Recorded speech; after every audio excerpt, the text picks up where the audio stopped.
ಅಧಿಕಾರ ಹಂಚಿಕೆ ವಿಚಾರದಲ್ಲಿ ದೊಡ್ಡ ಚರ್ಚೆ ಆಗಿದೆ. ಡಿ.ಕೆ. ಶಿವಕುಮಾರ್ ತ್ಯಾಗದ ಮಾತುಗಳನ್ನು ಜೋರಾಗಿ ಆಡ್ತಿದ್ದಾರೆ. ಇವತ್ತು ಡಿ.ಕೆ. ಸುರೇಶ್ ಅವರು ಸಿದ್ದರಾಮಯ್ಯ ಅವರು ಕೊಟ್ಟು ಮಾತು ಉಳಿಸ್ಕೊಳ್ಬೇಕು ಅಂತಿದ್ದಾರೆ. Sir, this is none of our concern R none of our business. ಅವರ ಪಕ್ಷದ ವಿಚಾರ, ಅವರ ಕುರ್ಚಿಯ ವಿಚಾರ, ಯಾರು ಮುಖ್ಯಮಂತ್ರಿಗಳಾಗ್ತಾರೋ, ಯಾರು ಉಪಮುಖ್ಯಮಂತ್ರಿಗಳಾಗ್ತಾರೋ, ಅಥವಾ ಮತ್ತೆ ಇನ್ಯಾರು ಅವರ ಪಕ್ಷದಲ್ಲಿ ರಾಜ್ಯಾಧ್ಯಕ್ಷರ ಒಂದು ಪಟ್ಟಕ್ಕೆ ಆಸೆ ಇಟ್ಕೊಂಡಿದ್ದಾರೋ, ಇದು ಅವ್ರಿಗೆ ಬಿಟ್ಟಿರ್ತಕ್ಕಂಥ ವಿಚಾರ. ಆದರೆ ಒಂದು ಇದರ ಮಧ್ಯೆ ಬಲಿ ಆಗ್ತಾ ಇರ್ತಕ್ಕಂಥದ್ದು ರಾಜ್ಯದ ಜನತೆ.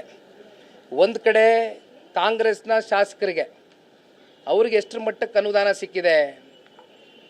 ನಮ್ಮ ಶಾಸಕರ ಕತೆ ಬಿಟ್ಬಿಡಿ, ಕಾಂಗ್ರೆಸ್ನ ಶಾಸಕರ ಪರಿಸ್ಥಿತಿ ಆಫ್ ದ ರೆಕಾರ್ಡ್. ನೀವು ಕ್ಯಾಮ್ರಾ ಆಫ್ ಮಾಡಿ, ಮೈಕ್ಗಳು ಇಡಬೇಡಿ, ದಯವಿಟ್ಟು ಸೈಡಲ್ಲಿ ಇಡಿ, ಹೋಗಿ ಕೇಳಿ, ಅವ್ರಿಗೆ ಪ್ರಶ್ನೆ ಮಾಡಿ, ಎಷ್ಟು ಅನುದಾನ ಕೊಡೋಕ್ಕಾಗಿದೆ.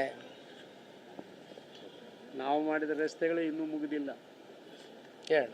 ಬೆಳಗಾವಿ ಅಧಿವೇಶನಕ್ಕೆ ಶಾಸಕರಿಗೆ ಯಾವ ಸೂಚನೆಯನ್ನು ಕೊಡ್ತಾರೆ ಪಕ್ಷದ ವತಿಯಿಂದ?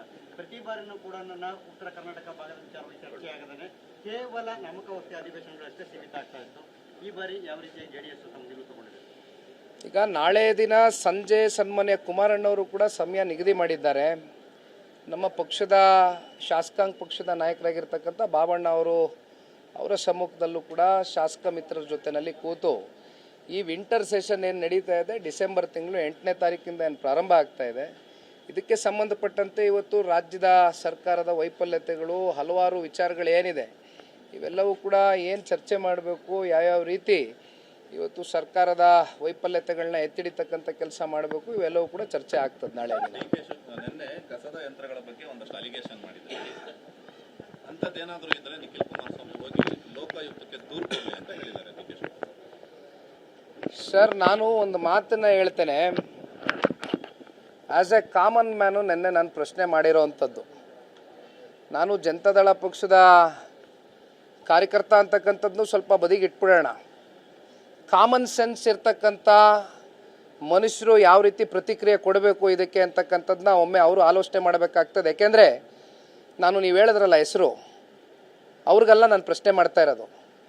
ಆ ಕೂತಿದಾರಲ್ಲ ಹುದ್ದೆ, ಬೆಂಗಳೂರಿನ ಇನ್ಚಾರ್ಜ್ ಮಿನಿಸ್ಟರ್ ಯಾರಿದಾರಲ್ಲ, ಬೆಂಗಳೂರಿನ ಉಸ್ತುವಾರಿ ಮಂತ್ರಿಗಳು, ಉಪಮುಖ್ಯಮಂತ್ರಿಗಳು, ಅವರು ತಗೊಂಡಿರ್ತಕ್ಕಂಥ ಒಂದು ನಿರ್ಣಯ ಏನಿದೆ, ಆ ನಿರ್ಣಯಕ್ಕೆ ಸಂಬಂಧಪಟ್ಟಂತೆ ನಾವು ಒಂದು ಅಧ್ಯಯನವನ್ನು ಮಾಡಿ, ರಿಸರ್ಚನ್ನು ಮಾಡಿ, ಈ ಹಿಂದೆ ನಾನಲ್ಲ, ಹುಬ್ಳಿ ಧಾರವಾಡನಲ್ಲಿ ನೆನ್ನೆನೇ ಹೇಳಿದ್ದೀನಿ ಪ್ರೆಸ್ ಮೀಟಲ್ಲಿ, ಏನಿದು ಕಸ ಗುಡಿಸುವ ಯಂತ್ರ ಇದೆಯಲ್ಲ, ನಮಗೆ ಸ್ವೀಪಿಂಗ್ ಮಿಷಿನ್ಸ್ ಅಂತ ನಾವೇನು ಕರಿತೀವಿ, ಅದನ್ನು 1,45,00,000ಕ್ಕೆ 2 ಮಿಷಿನ್ನು ಇದೇ ಹುಬ್ಳಿ ಧಾರವಾಡಲ್ಲಿ ಖರೀದಿ ಮಾಡಿರ್ತಕ್ಕಂಥದ್ದು ಇದೇ ಸರ್ಕಾರವೇ.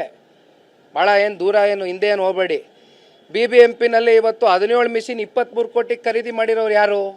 ಸರ್ಕಾರನೇ ಅಲ್ವಾ? ಅಂದರೆ 1,35,00,000 ಆಯಿತು ಮಿಷಿನ್ರಿ ಕಾಸ್ಟು. ಇವಾಗ 613 ಕೋಟಿ ರೂಪಾಯಿ ನೀವು ರೆಂಟಲ್ ಫಾರ್ಮ್ಯಾಟ್ನ ಅಪ್ಲೈ ಮಾಡಿ 7 ವರ್ಷಕ್ಕೆ ನೀವು ಅದನ್ನು ಮುಂದುವರಿಸ್ತೀರಾ ಅಂದರೆ ವರ್ಷಕ್ಕೆ 1,90,00,000 ಆಯಿತು.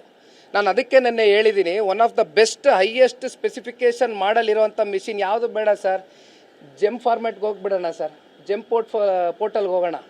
ಜೆಮ್ ಪೋರ್ಟಲಲ್ಲಿ ಓಪನ್ ಮಾಡ್ತೀವಿ, ಯಾರು ಬೇಡ, ಈ ರಾಜ್ಯದ ಜನ ಚೆಕ್ ಮಾಡ್ಕೊಳ್ಳಿ.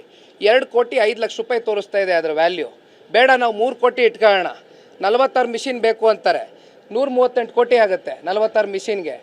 ಯಾಕೆ 613 ಕೋಟಿ ರೂಪಾಯಿ ಯಾಕೆ ಸ್ವೇಚ್ಛಾಚಾರವಾಗಿ ಎಕ್ಸ್ಪೆಂಡಿಚರ್ ಮಾಡ್ತಾ ಇದ್ದೀರಿ? 13,33,00,000 ಅದರ ಕಾಸ್ಟ್ ಆಗುತ್ತೆ 7 ವರ್ಷಕ್ಕೆ. ವರ್ಷಕ್ಕೆ 1,90,00,000 ಆಗುತ್ತೆ. ಇದಕ್ಕೆ ಉತ್ತರ ಕೊಡ್ಬೇಕೇನು? ಲೋಕಾಯುಕ್ತಾಗ ಯಾಕೆ ಹೋಗ್ಬೇಕ್ರಿ ಇದಕ್ಕೆ? ಅವ್ರಿಗೆ ಪರಿಜ್ಞಾನ ಇಲ್ವಾ?